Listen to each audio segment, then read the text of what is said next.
Agora há pouco, um de nossos irmãos, com quem chegamos junto à igreja,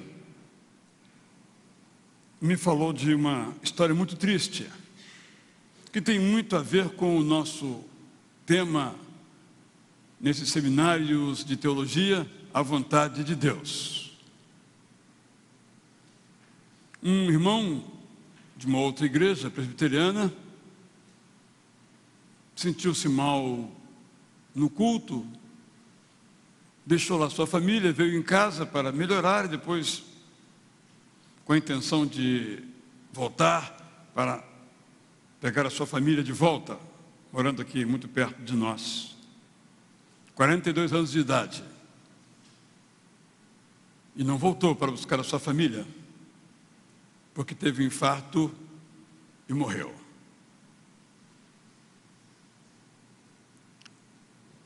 Há uma música que nós cantamos muitas vezes, lindíssima, lindíssima música, e é verdadeira, dependendo de como usamos a palavra, que diz que Deus tem um plano para cada criatura, para cada um de nós. Se assim é, aquele irmão ao qual eu não conheci, possivelmente não tenha conhecido, foi do plano de Deus que ele morresse, deixasse seu filho maior com 12 anos de idade? Não.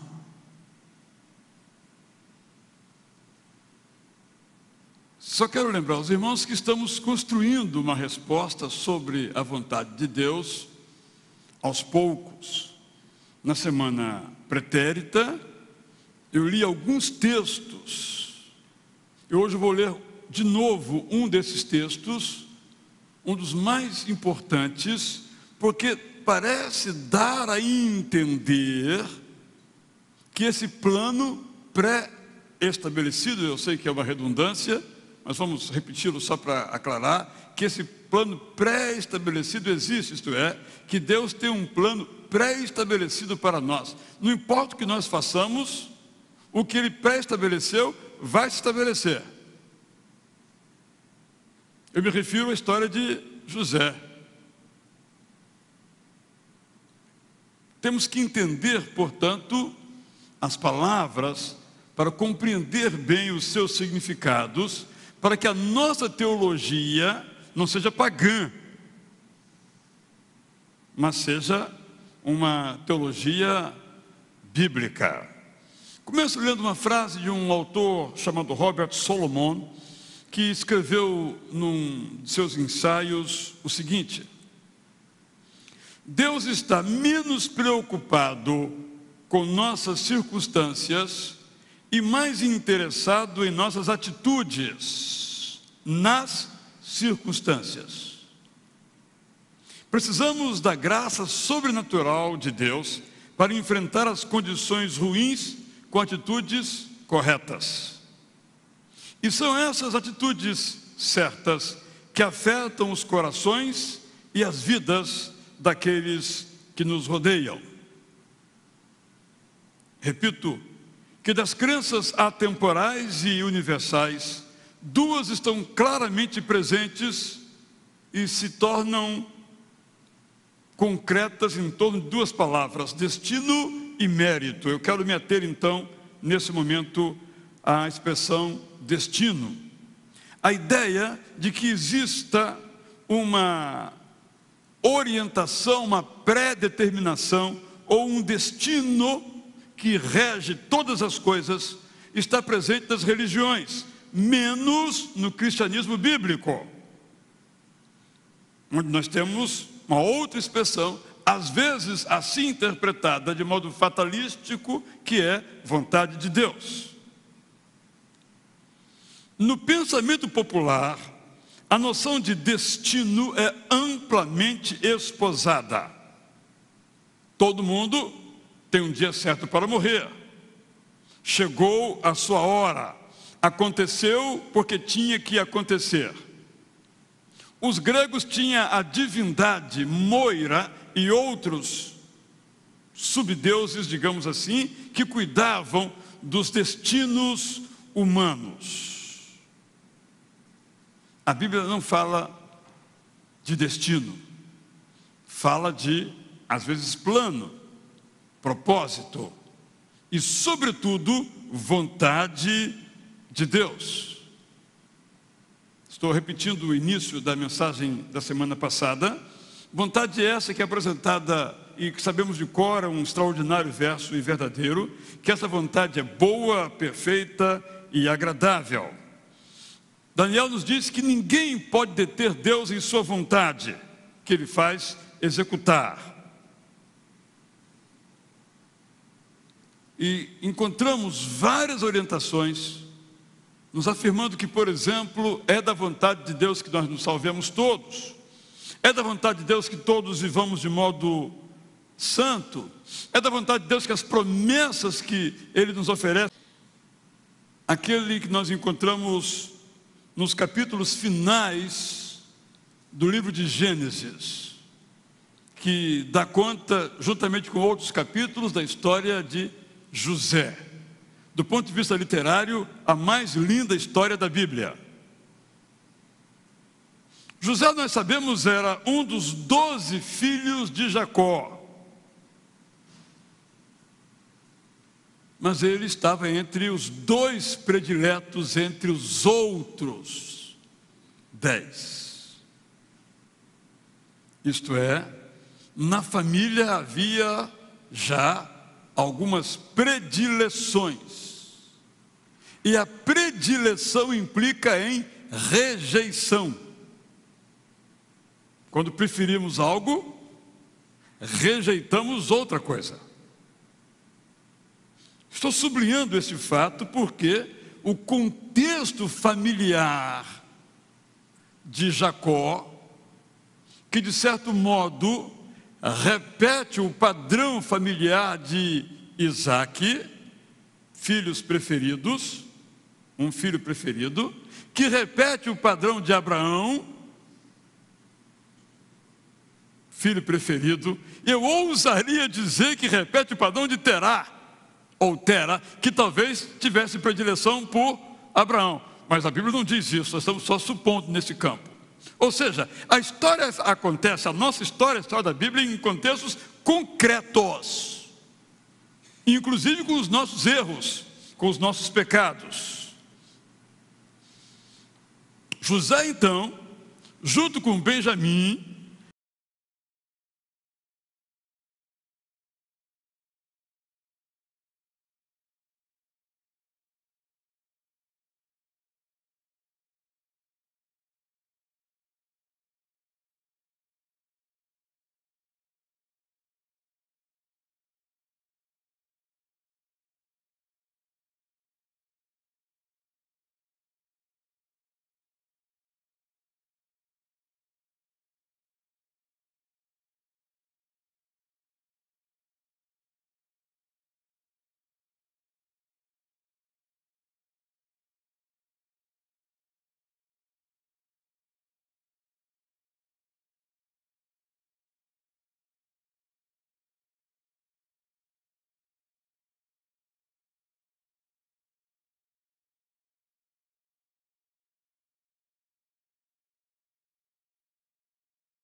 do faraó. Então disse José a seus irmãos: eu sou José. Meu pai ainda vive? Os seus irmãos ficaram tão pasmados diante dele que não conseguiam responder-lhe. Cheguem mais perto, disse José a seus irmãos. Quando eles se aproximaram, disse-lhes: eu sou José, seu irmão, aquele que vocês venderam ao Egito. Agora, não se aflijam nem se recriminem por me terem vendido para cá, pois foi para salvar vidas que Deus me enviou adiante, à frente de vocês. Já houve 2 anos de fome na terra, e nos próximos 5 anos não haverá cultivo nem colheita, mas Deus me enviou à frente de vocês para lhes preservar um remanescente nessa terra e para salvar-lhe a vida com grande livramento. Assim, não foram vocês que me mandaram para cá, mas sim o próprio Deus. Ele me tornou ministro do faraó e me fez administrador de todo o palácio e governador de todo o Egito. Voltem depressa a meu pai e digam-lhe: assim diz seu filho José, Deus me fez senhor de todo o Egito, vem para cá, não te demores.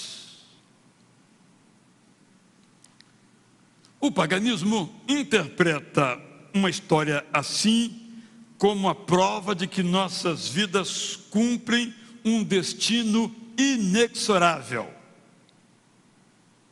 Destino este que nem a maldade, nem a crueldade, nem a hediondez do comportamento dos seus irmãos pode alterar. Está escrito. Essa é a visão pagã. Embrionariamente, a visão judaica, presente certamente já na mente de José, toma essa história como uma expressão do cuidado de Deus. Porque José lhe era fiel, Deus cuidou dele. Esse é o contexto próprio da ideia de pacto, de aliança, presente no judaísmo, em que a aliança implica, portanto, em disposições de ambos os lados. É um contrato, um acordo.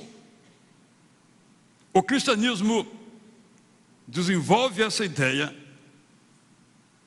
retirando a ideia do pacto bilateral e oferece a graça unilateral que faz com que todas as coisas cooperem para o bem daqueles que amam a Deus. Romanos 8, 28. Mas, e se José tivesse odiado os seus irmãos, em lugar de os perdoar e amar? Será que já estava escrito que ele perdoaria os seus irmãos? Então não foi livre o ato dele em perdoar os seus irmãos? No paganismo, Deus, letra minúscula, é uma sucessão de acasos. Acasos do destino, com letra maiúscula. No judaísmo, Deus escreve a história com a cooperação humana. No cristianismo, Deus propõe um plano e o corrige para realizá-lo, respeitada a liberdade humana. Por isso, a partir dessa palavra plano ou vontade de Deus, muitos cristãos se perguntam se existe uma vontade pré-estabelecida por Deus para todas as coisas. Se sim, a liberdade humana é limitada, tudo o que acontece de ruim ou de bom é da vontade de Deus. A morte hoje à tarde, então, daquele irmão é da vontade de Deus. A história de José poderia ser, portanto, lida numa perspectiva fatalista. Segundo esta visão, a visão fatalista, a trajetória de José seguiu um destino previamente traçado. O fatalismo está presente na crença de muitos cristãos, apesar de equivocado.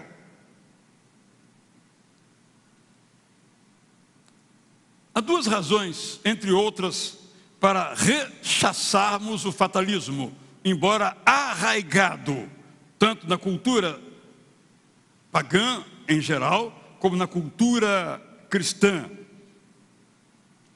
A primeira razão é que o fatalismo tira a nossa responsabilidade pelas escolhas que fazemos e põe-os em segundo lugar o convite que Deus nos faz ao arrependimento.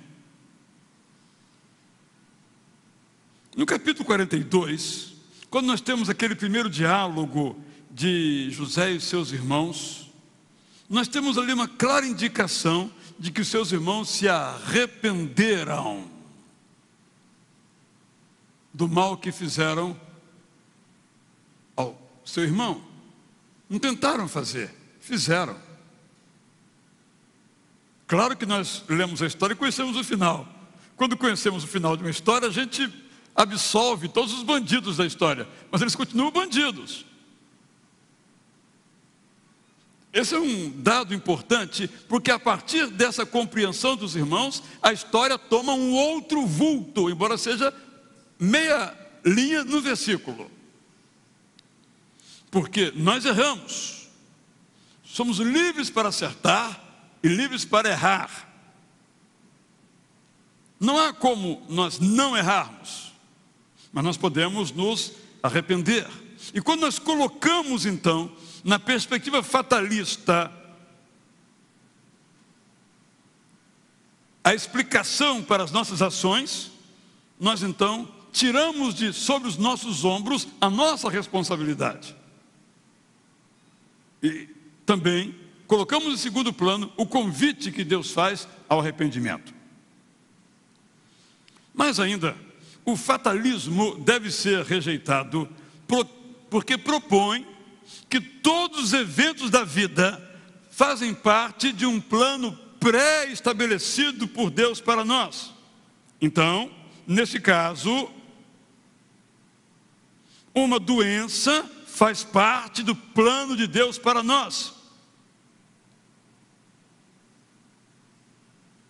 Mesmo que nós a tenhamos contraído pela falta de cuidado com o nosso corpo, ou mesmo que essa doença seja uma consequência de nossa desobediência às leis que Deus deixou para com elas dirigirmos as nossas vidas.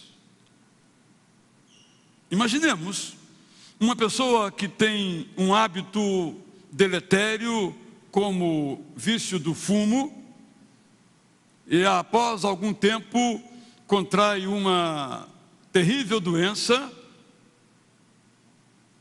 Quem de nós concordaria que aquilo foi o plano de Deus para a sua vida?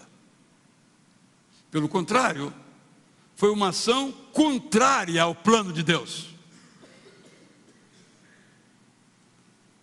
Irmãos, irmãs, temos que tomar muito cuidado com as coisas que muitas vezes nós dizemos. Uma doença não faz parte do plano de Deus para as nossas vidas.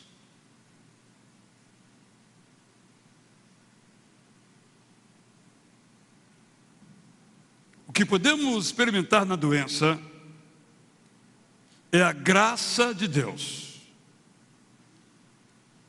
O que podemos é, a partir da doença, desenvolver a perseverança cristã, ampliar a nossa esperança, fortalecer a nossa confiança. Mas é muito, muito diferente atribuir a fonte de nosso sofrimento ao Pai Celeste. Que pai infectaria o seu filho com uma enfermidade para lhe dar boas lições de moral? Se nenhum pai humano em condições regulares faz isto, Deus jamais faria tal coisa. O fatalismo é sedutor. Num de seus livros sobre oração, o irmão André ironizou com as seguintes palavras a proposta fatalista. Aspas. Se um cristão incorpora o fatalismo em sua teologia, a sua vida se torna grandemente fácil e bem confortável. Esse cristão vai ganhar centenas de horas extras por ano para ver televisão, sem perder tempo em atividades como estudar as Escrituras, conhecer a Deus através da oração, interceder por sua família e pelo mundo, combater o mal ou alcançar outras pessoas para Cristo. Ele não precisará fazer mais nada. E estará pronto, então, para enfrentar as calamidades da vida, do divórcio à morte, com uma atitude de aceitação estoica, porque é o seu destino. Orar para quê? Mudar o quê? Já está escrito. Assim que pensa a visão pagã, fatalista e alguns cristãos também. Não foi fatalisticamente que José interpretou a história que viveu. Sublinhemos então suas palavras. 45:5. Foi para salvar vidas que Deus me enviou adiante de vocês. Havia um risco de vida. Havia mortes a acontecer. Não por um plano pré-estabelecido de Deus, mas porque a terra, por vezes, deixa de dar os seus frutos. E a fome vem, nesse caso específico aqui mencionado. Deus não mandou a fome, os anos de fartura e os anos de fome. Ele apenas disse a José que esses anos viriam. Foi para salvar vidas ameaçadas de morrer, que Deus me enviou adiante de vocês. José não disse, foi o plano de Deus, para que pudéssemos ver a sua glória. Não, irmãos. 45:7. Deus me enviou à frente de vocês para lhes preservar um remanescente nessa terra e para salvar-lhes a vida com grande livramento. José não tinha ainda ideia do Messias, não fazia parte da cultura hebraica naquele momento, a não ser muito vagamente. Ele não estava pensando numa grande história que Deus estivesse escrevendo junto com os homens. Ele apenas entendeu que essa intervenção de Deus fez com que muitos egípcios não morressem. Ele estava no lugar certo, na hora certa. E disse ao faraó, vamos guardar comida. Salvou da morte seu próprio pai, os seus cruéis irmãos. Deus me enviou à frente de vocês para lhes preservar um remanescente nessa terra e para salvar-lhes a vida com grande livramento. Por isso é tocante quando José, ao finalzinho de sua vida, diz assim, aqui não é a minha terra. Quando eu morrer, pegue os meus ossos na época oportuna, põe numa caixinha, e quando vocês voltarem para Canaã, me enterrem lá na casa, no túmulo da nossa família. Muitos anos depois, quando aquelas carruagens seguiam do Egito para Canaã, numa delas estava o ossário de José. É uma história realmente tocante. 45:8. Não foram vocês que me mandaram para cá, mas sim o próprio Deus. Deus não tinha plano de me mandar para cá. Mas diante do que vocês fizeram, Ele teve que intervir e mandou para cá. Deus me fez senhor de todo o Egito. Não era plano de Deus isso. Eu estava na cadeia, eu interpretei um sonho e minha história começou a mudar completamente. Deus agiu, José agiu, porque o homem e Deus são ativos na história. E aqui eu quero introduzir uma ideia para a nossa reflexão. É a diferença entre autoridade e soberania. A autoridade tem a ver com o nível 1 da competência humana. E a soberania tem a ver com o nível 2 da potência divina. Podemos então pensar a história como acontecendo em 2 níveis. O nível da responsabilidade humana, nível 1, e o da soberania divina, nível 2. Ao vender José para os traficantes de pessoas, os seus irmãos agiram de acordo com a sua vontade livre. Não foi Deus quem chegou naqueles 10 irmãos enraivecidos, furiosos, ensandecidos e disse: olha, eu tenho um plano, eu preciso de vocês. Vocês podem me ajudar? O plano é o seguinte: vocês pegam esse irmão de vocês que é o sonhador, que fica criando caso para vocês, que se acha o melhor de todo mundo, e vendam. Vão passar aqui amanhã, daqui a uns dias, na hora X, vão aqui passar uns mercadores de gente, você vende qualquer preço de banana, pode entregar para eles. No caso seria não de banana, mas de romã, não é? Pode entregar para eles. Porque eu tenho um plano, não vou dizer qual é para vocês o plano, mas vou ter um plano. Depois deixa comigo, vocês não vão se arrepender não, vai estar tudo certo. É assim que é o fatalismo. Eles agiram porque estavam com raiva, queriam se vingar. Deus não teve nada a ver com isso. E assumiram a responsabilidade por sua decisão. Eles foram responsáveis no primeiro nível de autoridade, o nível 1. Por outro lado, Deus exerceu a sua soberania de modo pleno no nível 2, permitindo, essa é a palavra, permitindo que os filhos de Jacó tramassem o que tramassem, fazendo o que não deviam. Permitindo, porque se Deus quisesse, poderia impedir. E muitas vezes impediu. Paulo queria pregar em Tessalônica e Deus o impediu. O homem responde, portanto, pelo nível 1 de autoridade. Mas Deus sustenta o seu nível 2 de autoridade, que é a sua soberania, que é suprema, absoluta. A história de José, por conseguinte, é uma boa ilustração de como a soberania de Deus não se contradiz com a autoridade do homem. Essas duas ideias podem se encontrar, desde que nós então entendamos a diferença entre uma e outra, entre soberania divina e autoridade humana.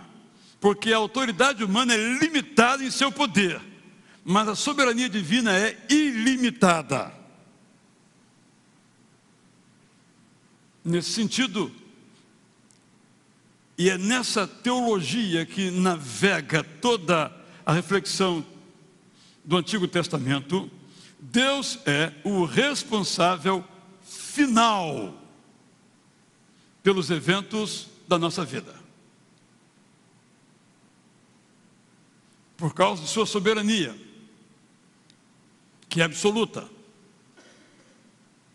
Assim, tudo aquilo que nos acontece, de bom ou de ruim, um infarto, uma doença, um acidente, uma bala perdida, tudo acontece, não porque Deus planejou, não porque Deus pré-estabeleceu, mas aconteceu por causa da autoridade humana, que se desenvolve no interior da soberania divina. Essa soberania, por vezes, permite. É o caso emblemático da magnífica história de Jó, quando Satanás se propõe a trazer prejuízos à vida da família de Jó. É o que está logo no começo do capítulo 1. Aquilo aconteceu porque Deus permitiu, não foi da vontade de Deus. Mas Deus poderia dizer a Satanás: não, senhor, sem chance, fora, suma da minha vista. Ele disse: tá bom, só digo uma coisa, só uma coisa não lhe permito: não toque no meu servo, você não mate o meu servo. O resto aconteceu, e Deus permitiu. A autoridade, podemos imaginar assim, de Satanás também foi relativa, foi no nível 1, porque acima dessa autoridade estava a soberania divina, e a vida de Jó foi preservada. A história nós conhecemos muito bem. A história de José mostra que Deus interveio soberanamente na sua trajetória, respeitou a liberdade dos seus irmãos, que fizeram o que bem entenderam, inclusive se arrepender. Também Deus respeitou a liberdade de José. Eu não vou perdoar. O que esses irmãos fizeram comigo não tem perdão. Ele poderia. Deus não o obrigou a perdoar, não seria perdão.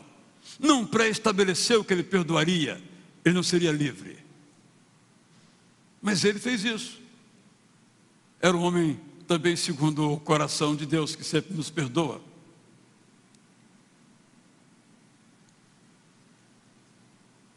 Andando a história, Deus interveio para dar um final feliz a uma história construída pela responsabilidade e pela liberdade humana, com atitudes cruéis. Essa história também nos mostra que Deus vê adiante. É um dos marcos de sua soberania. Deus viu, antes de todos, a necessidade de sobrevivência da família de Jacó e providenciou, de novo, repito, respeitada a liberdade humana, que essa família não morresse. Podemos dizer que muitos aqui poderiam contar uma história similar à de José e de Jacó, no sentido de que claramente Deus preservou a nossa vida, nos deu um outro final para a nossa história. Esperava-se um certo final, mas Deus providenciou, porque Deus intervém em sua soberania, um outro final para a nossa história.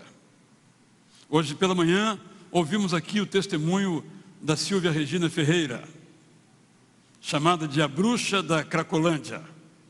Hoje estuda no CIEM, apaixonada por hebraico, a língua em que o livro de Gênesis foi escrita.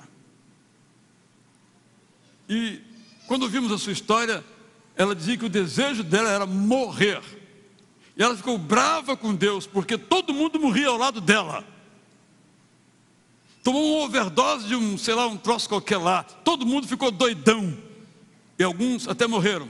Com ela não aconteceu nada. Deus providenciou um outro fim, um fim feliz para a história da Silvia, a partir do momento em que alguém a abraçou, importando-se com ela. Deus viu, portanto, a necessidade da família de Jacó e providenciou para que ela não sucumbisse. Mas Deus também tinha uma vontade, um plano. E esse plano era enviar o Messias, através de um povo. No caso, o povo hebreu. Porque aquela família, a família de Israel, Jacó, foi preservada, essa promessa pôde se cumprir. Esse plano pôde se realizar. Se a família de Jacó, Israel, morresse, não haveria povo hebreu. Não haveria promessa cumprida.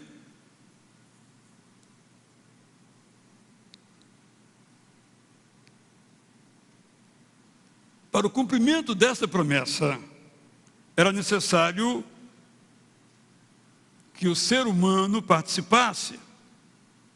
E essa família participou involuntariamente ao vender o seu irmão. Voluntariamente, quando Jacó foi para o Egito com todos os outros 69 ou 66. A vontade de Deus se realizou por causa do seu amor. Amor que se mostrou soberano, respeitada a maldade humana decorrente da sua liberdade. Por agora, é o que temos a expressar. A vontade de Deus é o conjunto dos desejos de Deus para os indivíduos e as sociedades. Vontade, portanto, como conjunto de desejos. Nem todos se realizam. É da vontade de Deus que todos os homens se salvem, mas só são salvos aqueles que livremente o aceitam. A vontade de Deus é comunicada por seus ensinos, que expressam a sua vontade, e nós os temos claramente e objetivamente na Bíblia apresentados. A vontade de Deus acontece através de leis naturais, morais e espirituais. Se eu porventura pular aqui, talvez nada aconteça, ou melhor, os irmãos não sabem o que aconteceu, mas alguma coisa vai acontecer. Eu posso cair sorrindo, mas lá dentro está latejando. Ou eu posso ficar aqui inconsciente diante da queda. É uma lei natural.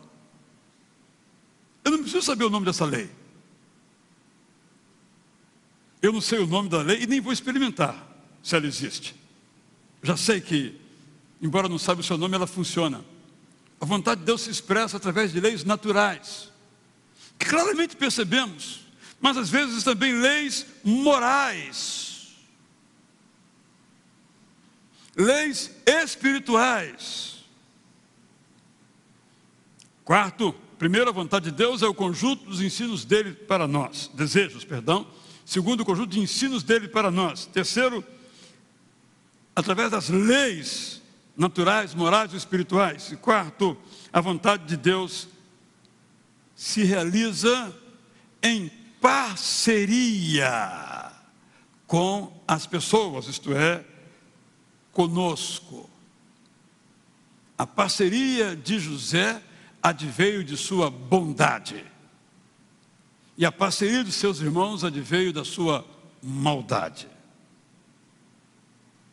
Deus dirige a história, o que implica em afirmar que Ele tem desejo, projeto, ação, intervenção e redenção. Hoje, o meu propósito foi mostrar a falibilidade do fatalismo. Em próximos encontros, vou pegar uma outra história para sublinhar outras realidades, para que nós possamos ir construindo um pensamento que seja de fato bíblico, em que estejam presentes a nossa responsabilidade e, obviamente, presente a soberania de Deus. Desejo que a história de José nos ajude na compreensão de como esta vontade de Deus, da qual o apóstolo Paulo escreve as palavras para defini-la como boa, perfeita e agradável, possa ter ficado mais claro para cada um de nós. Devo dizer ao irmão ou à irmã que quando a gente, no caso eu, me propus a fazer este conjunto de estudos e apresentar aos irmãos, o primeiro aprendiz sou eu. Vou compreendendo melhor. E quando entrarmos no Novo Testamento, vamos também compreender um pouco melhor e assim ir formando o nosso conceito acerca dessa ideia da vontade de Deus, sobre a qual, no lindo poema de Joia Júnior, Rafael Egídio Joia Júnior, a música de Marcílio de Oliveira Filho, ambos já falecidos, nós vamos cantar agora. Não é uma música tão fácil, mas nós aqui não somos de fazer as coisas fáceis, mas as coisas bonitas, não é verdade? Então, vamos cantar em pé essa música. Então, se aquilo que eu disse, você que está em casa pela internet aqui conosco, lhe suscitou alguma pergunta, alguma discordância, algum versículo bíblico, você pode me mandar, mas sabendo que estamos construindo juntos. Minha ideia são mais 3 estudos, mas se precisarmos ir além, nós também iremos. Vamos cantar então, não a minha verdade, mas a tua verdade, está claro? Não a minha vontade, mas a tua vontade. Como descobri-la? Não os meus descaminhos, mas os caminhos de Deus, está bastante claro. Então que eu reflita, que eu proclame que só vivo segundo a vontade de Deus. E nesse caso aqui, a ideia dos autores é a vontade de Deus como conjunto de desejos e ensinos de Deus para uma vida feliz. É isso que nós queremos. Aqui nós chamamos também de compasso da graça de Deus. Cantemos então.